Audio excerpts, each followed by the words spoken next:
Good afternoon, everyone. This is Rancher Banyon. A little bit different of a video today.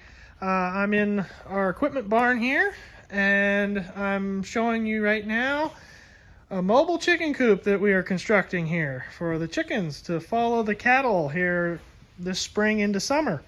So that'll be really nice to have.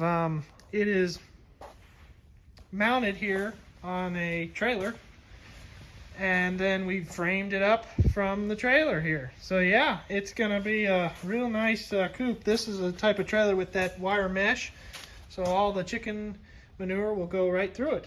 And we of course still have a lot to do. Put roosting bars inside, put a nest box on this side. Up front here, inside there is going to be a water container to hold water. On this side will be a feed box, possibly. We're kind of figuring out how to construct one there to hold feed. But yeah, here it is. Looking at it from the front, and then a side view there, and then I'll come around, and there's the back.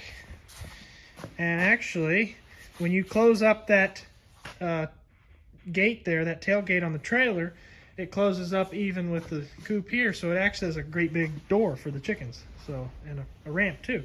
But yeah, I just wanted to show everyone what we've been doing on this coop here, the mobile coop. And kind of rain and windy outside, so this is a really good project to do inside the barn here. So yeah, just wanted to show you guys this. We'll see you on the next video. Thanks for watching. Please hit the like button and the subscribe, and we'll see you next time.